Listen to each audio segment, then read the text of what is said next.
Good morning guys, it's 3:22 AM. Ngayon pupunta tayo ng La Union ulit. Babalikan kasi natin yung Tanggadan Falls at yung ibang hindi kainan na di namin napuntahan nakaraan.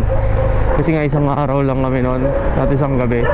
So bitin kasi talaga yon. Ngayon mag-stay kami ng 2 nights. 2 nights ba? 2 nights. 2 nights and 3 days. So guys, kita-kita na lang tayo ron. Estimated time na dating namin ay nasa 10:30 AM. Siyempre pa kami mga stopover pa tayo dyan para mag-breakfast, para magpagas din. Kaya sakto lang din dating natin. Good morning guys, ito 10:30 na. Umalis tayo ng bahay 3:30. So 7 hours na yung biyahe natin. 10 minutes until na tayo. Isang oras kami nag-break kanina kasi kumain kami, tapos nag 7-Eleven nagkape para medyo magising kami. Ito malapit na tayo. Naka neck mount na ako kasi isasot ko siya papunta rin sa may pag-i-stayan natin. 2 PM pa yung check-in, so masyado pang maaga pa. Mag-lunch muna kami somewhere. Medyo mainit. Medyo mainit ngayon dito. Naka-jacket pa ako.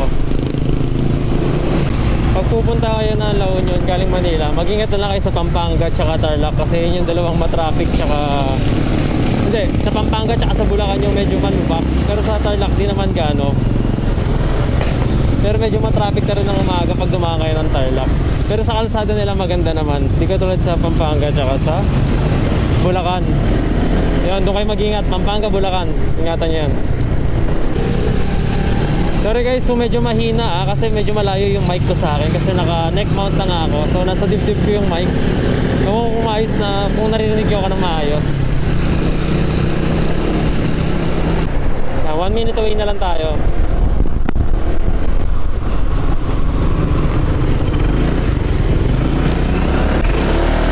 Boss, nagpa-park po ba kayo ng overnight dito? Nagpa-park kayo ng overnight? Hindi. Okay na lang po. Magkano ratings nyo pag magpa-park ng overnight? Hanggang anong oras bukas?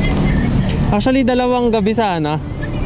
Ay, 2. Kasi kapag ang overnight po namin is 200 Per night? Pag 2 araw? 400. Wala nang bawas yun natin. So, bale 400 yon 2 gabi. Ang check-out namin, kasi 12 o'clock. Pero 11 alis rin kami, okay lang yan.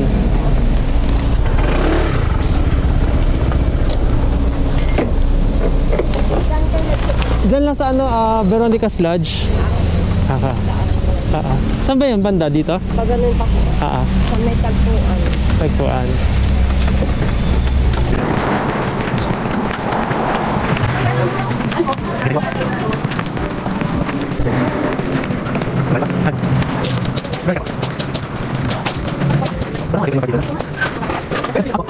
Mark Leasing po.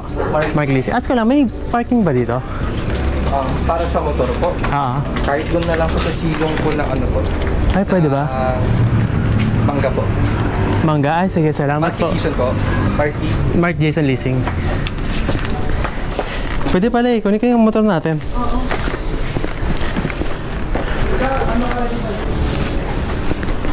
Kung early check-in daw na. Ano? Kung early check-in. Magkano po ang additional pag early check-in? Wait lang. 200 po. 200.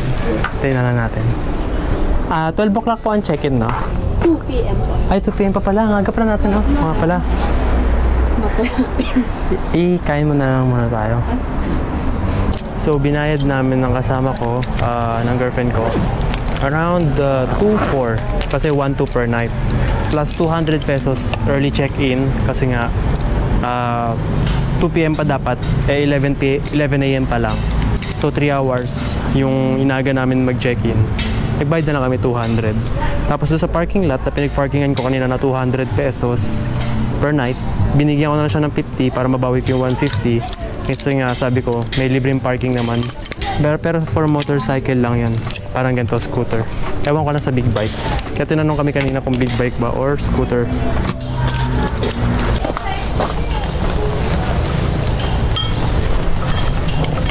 Dalawang helmet ka.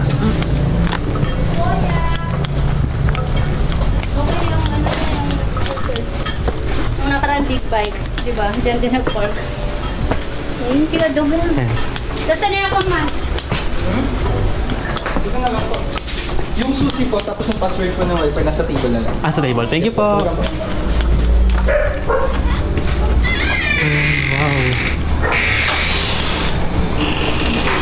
Nice. Tira, naka-aircon pa sila guys. Lamig. Ito yung 1,200. Tapos yun nyo guys, may CR pa sila. Sa Surfers Villa, maganda naman. Pag gusto nyo nung parang ano lang, tawag doon? Yung medyo parang traditional na stay hot.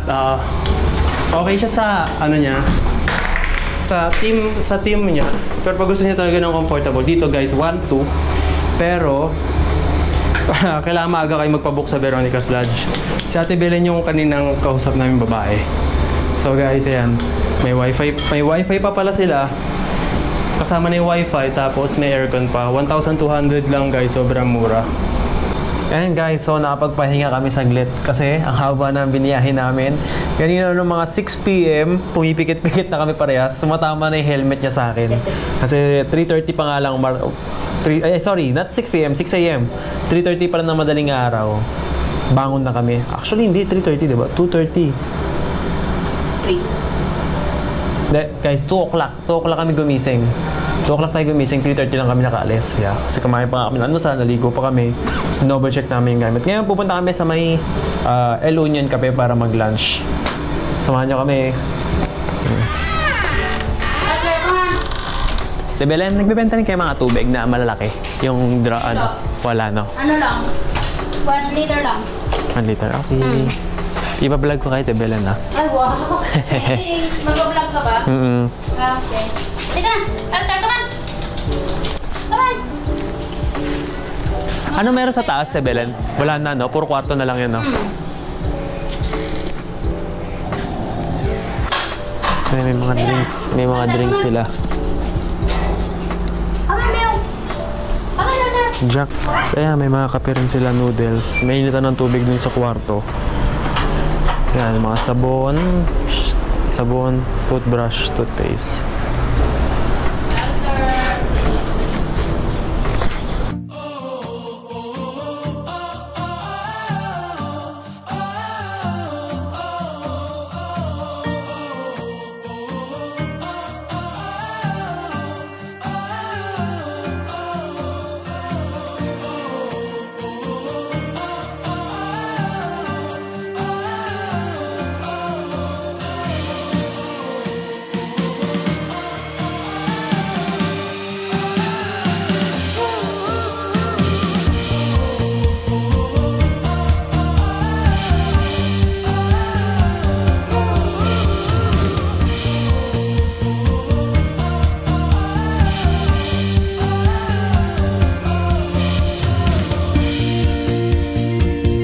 Good morning guys. It's 5:30 na ng umaga rito. Gumising kami ng 5 o'clock kasi agahan namin pumunta sa may Tanggadan Falls para hindi kami mainitan mamaya, 'di ba? Kasi mag-hiking pa kami ng 30 minutes ata doon. Kasi nagdala na kami ng mga pambasa namin. Tapos naka-helmet pa kami, syempre 30 minutes drive din papunta ron eh. Ang balaklava mo. Bumili na lang kami ng hotdog sandwich sa 7-Eleven for breakfast para mura lang. Ito, nagbanding kami ng tubig para sa hiking. Mainit din kasi mamaya doon. Kaagahan namin guys para hindi ganun karaming tao. Saka solo nyo pag nag-picture kayo, 'di ba? Konti lang yung mga naka-display na tao. Agahan nyo na lang din. Ay, kagabi pala, may nakakausap kaming tricycle driver. Kasi nag-i-inquire kami nga, pwede bang motorin doon? Kasi nakita ko sa YouTube na 300 pesos daw pag maghahabal-habal ka. Pag mag-jeep ka, di ko alam kung magkano. Sabi ko, kung kaya ba i-motorin, diretso lang. Sabi, pwede daw. So yun, tama. Mamotorin na natin para makatipid tayo. So, ang bayad, tingnan natin kung magkano yung presyo. So guys, ito, nakakita na namin si Kuya George. Kasama niya yung driver namin na habal. So sa habal, 400 per pax ang habal sa isang tao, balikan na yun from San Gabriel to Tanggadan Falls. Tapos sa jeep naman, kung aari ka lang kayo ng jeep, 1,816 pax. Maximum na yun. Tapos kahit onti lang daw kayo, kahit 2 tao lang daw kayo, 1,800 ang babayaran nyo. Kaya maganda, may kasabay kayo. But if weekdays kayo pupunta, bihira kayo magkakaroon ng kasabay sa jeep. Pero pag weekends, marami naman, pinupuno naman yung jeep at hati-hati na lang kayo. Mag-uusap-usap na lang kayo.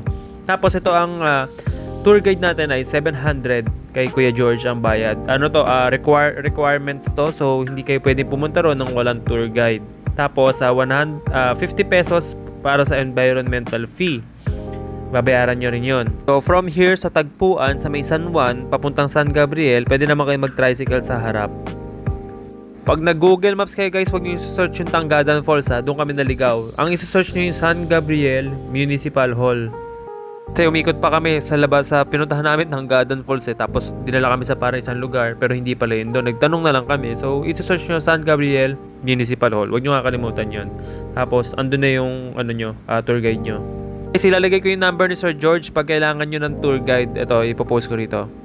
Ayan guys, so pababa na kami. Ang ganda ng view. Ang dali rin pababa, pero problema namin pataas. Ganda na po.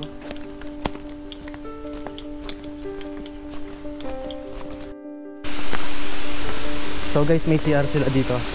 Dito yung CR nila. Kung sakalang tatay ko o kailangan humingi, may CR naman dito.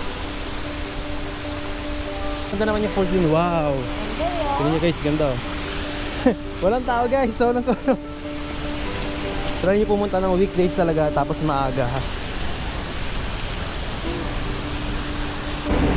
Ayan to guys, tatalong kami rito, mababa lang to. Doon yung mataas, ayan, dito yung mataas. Ito mababa lang. Papabideo kasi kami natatalong na sabay. Samahan nyo kami. Yes.